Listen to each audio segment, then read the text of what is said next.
Hey guys, thanks for tuning in to another video on ForgottenWeapons.com. I'm Ian McCollum, and today we are taking a look at another of my custom rifles. This is a rifle I've had for a very long time. Not quite 20 years, but I think definitely 15 years or more. And it is the result of a thought process. Well, let's just dive right into it. I wanted the ultimate single, do-it-all, jack-of-all-trades practical rifle.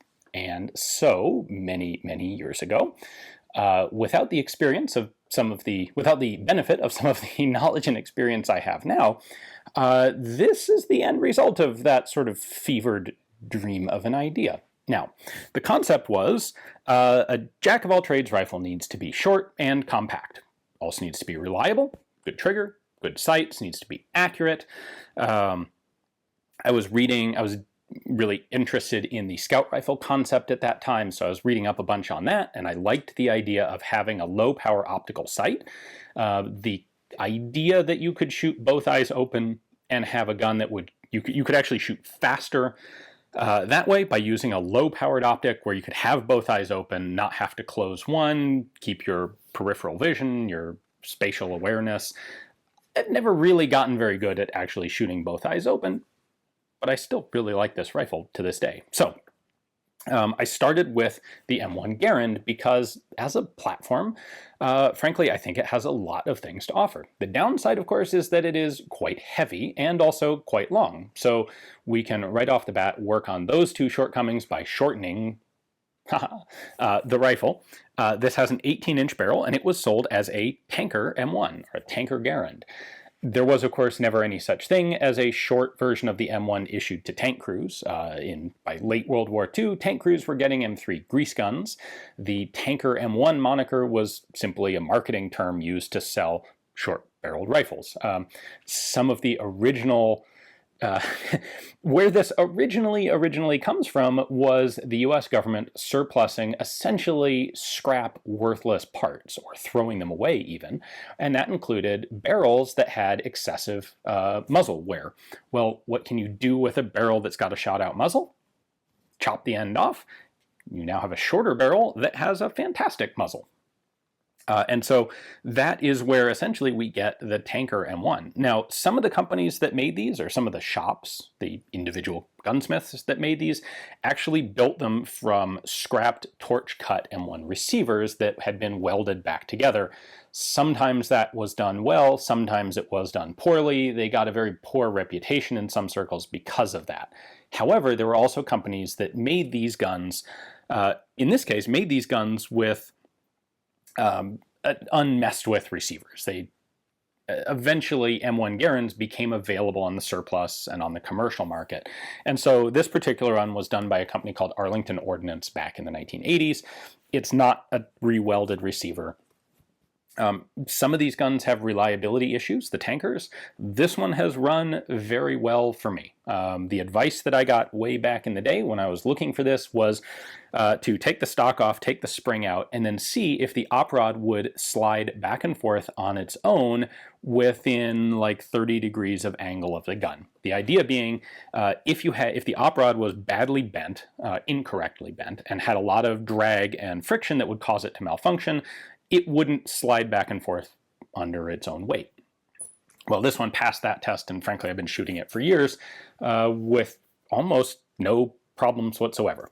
So that's good. And of course, it has a really nice trigger in it. I've never done any modification to the trigger. It is a stock M1 Garand trigger, and like many of these stock M1s, the trigger's great. Now, to get back to my idea of making this a single perfect do-everything rifle, it needs some sort of magnification because I don't want to be limited to iron sights. And so I wanted to put an optic on it.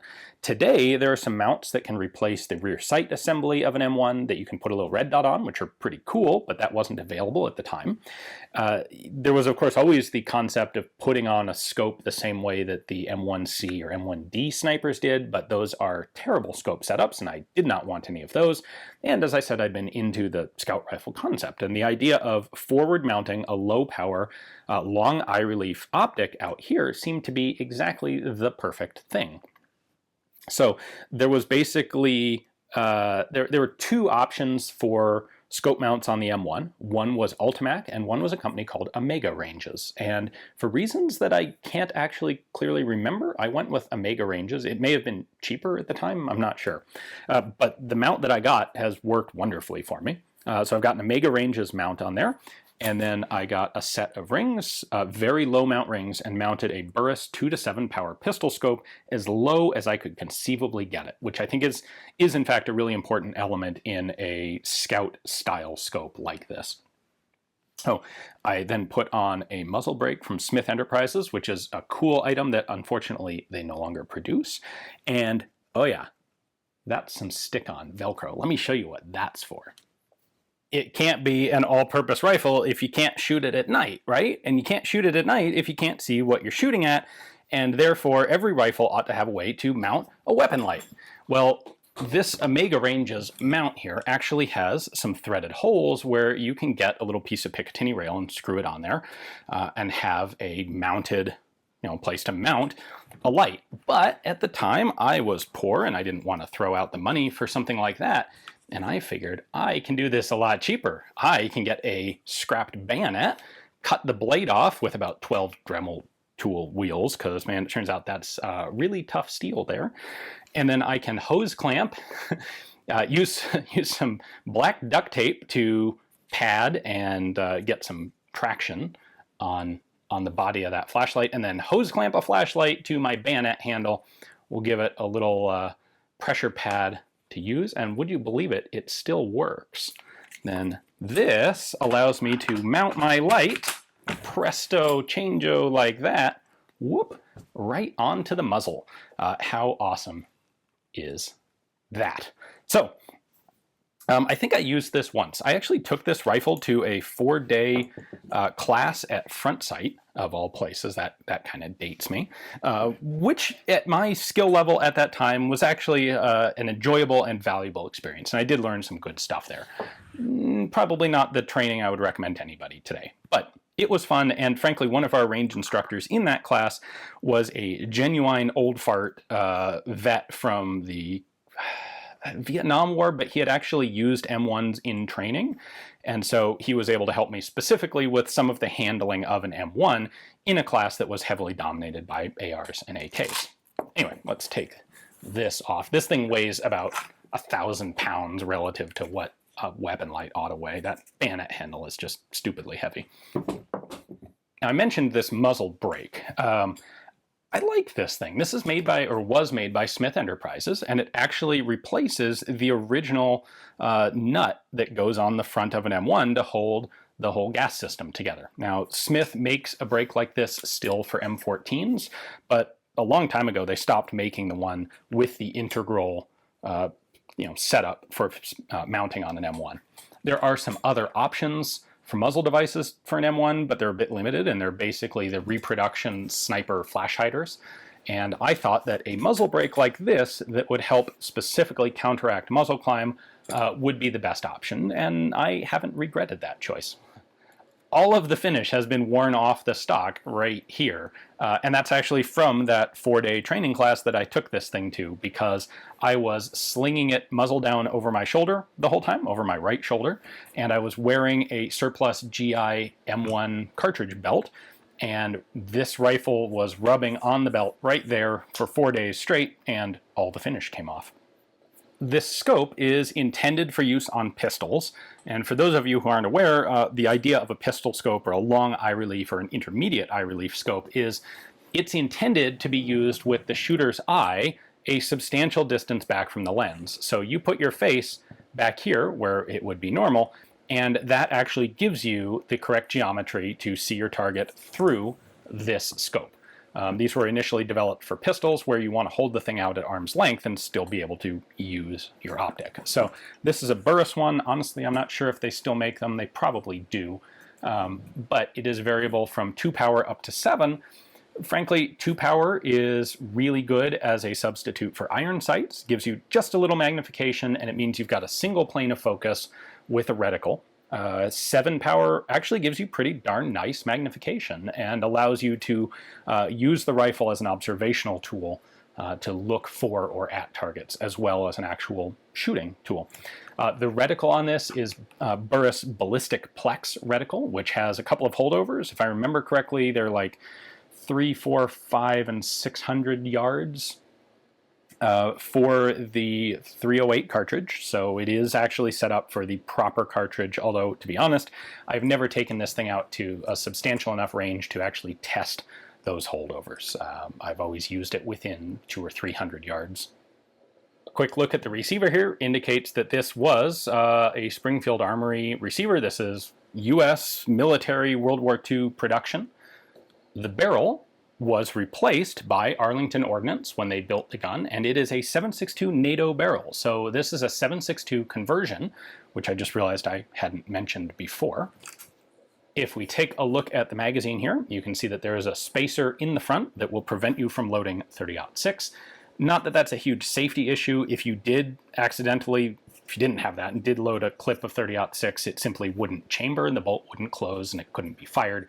But that prevents you from even getting that far. Clips for this rifle are exactly the same as the standard M1 30-06 clips. The cartridge case body is close enough to the same as 30-06 as to be the difference to be meaningless in this case. So loads just like a regular M1, although works better if you have it all the way locked open. So 308 clips fit right in there. 30-06 would hit that spacer and stop. The one other really cool accessory I have for this is this Kydex clip holder, which I think is absolutely fantastic. And I have tried for years now to get more of them to no avail. This was made by Comp-Tac about 15 years ago. It's pretty heavy-duty Kydex, and I have actually had people make copies of this for me, and they've always turned out really quite poor. What this does, it's just a really clever, subtle design. You get a clip in it like that, and by the way, it is sized such that it will securely hold either a 308 or a 30-06 clip, and then you just hold, well, this part goes under your belt, so your belt sits right there, and then you just grab the clip like this, and it pops right out. It is fast, it is slick, it is low profile. This thing is super easy to wear on a belt to give you an extra 8 rounds, which is relevant because one of the downsides of the M1 is that it only holds 8 rounds. It's a pretty low capacity rifle by any sort of modern standards. So I wish I had bought like 6 of these things back in the day, but I was poor and I bought one and it works great, and now I can't find any more. Comp-Tac doesn't make them anymore. Or they didn't make them years ago when I talked to them. I don't even know if they're still in business now, but it'd be awesome if someone would actually produce these. I don't know if there's enough market. There almost certainly actually is not enough market, or else Comp-Tac would have continued making them and made a bunch of money on them. Clearly they didn't, so there probably just aren't that many people out there who are trying to do tactical competitive things with an M1 anymore. So what's the verdict on my attempted do-everything ultimate practical rifle tanker M1? Well, honestly, I'm still kind of torn. The rifle is handy. The rifle is not light. It is heavy. It is in particular front heavy because of all the mass of the scope and the mount out here, and the M1's just a beefy design to begin with. That said, it does all of the fundamental things a rifle needs to do really quite well. It's accurate. It's repeatable. It has a great trigger. It has good sights, whether they're the iron sights on this rifle or that pistol scope, which I really like the scope as well. It works very well for me. The gun has low capacity.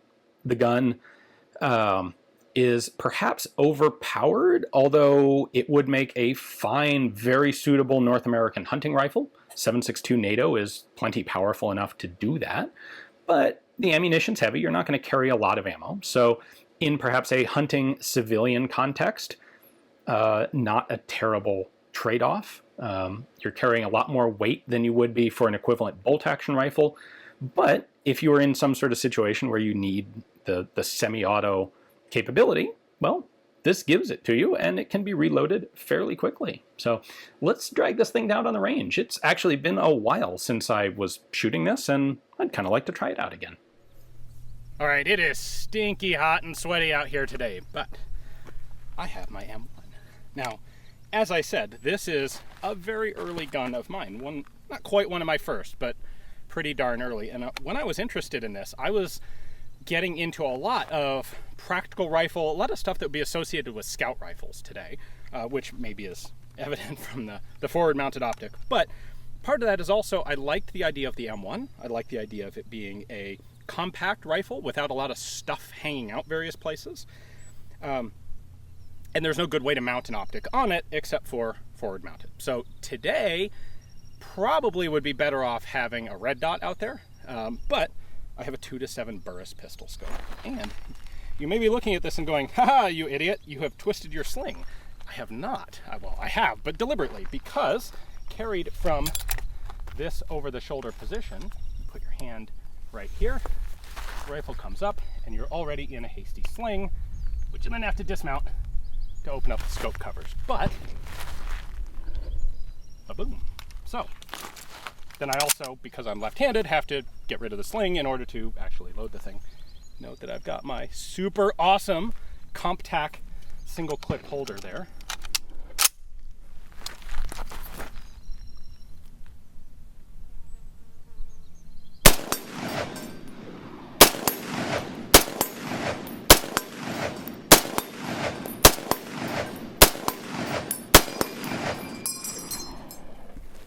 So there's a reason I liked the M1. It's a fantastic rifle.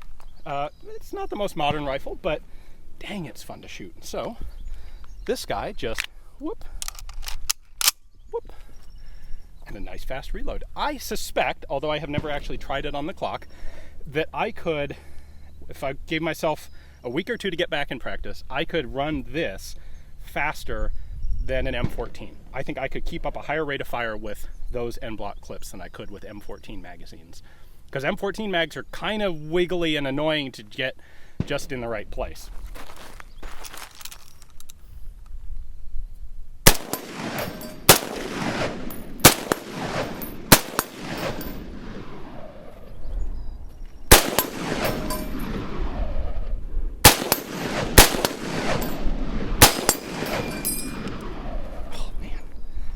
Honestly, it's been so long since I had this thing out at the range, I forgot just how much fun it really is.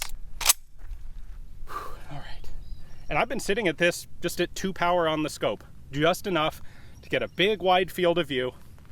Those plates those are half-size silhouettes at probably 60 to 75 yards. And super easy to hit. M1 has a fantastic, nice trigger. I do have one of those Smith Enterprises muzzle brakes on this. Just all comes together in a really nice package.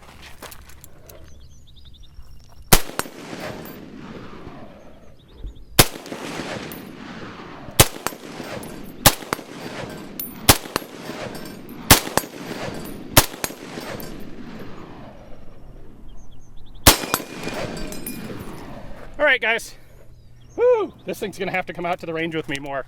I honestly forgot just how much I enjoy shooting this rifle. Maybe I'll take this to a 2-gun match coming up. That could be a lot of fun. Anyway, hopefully you guys enjoyed it, maybe almost as much as I did. Thanks for watching.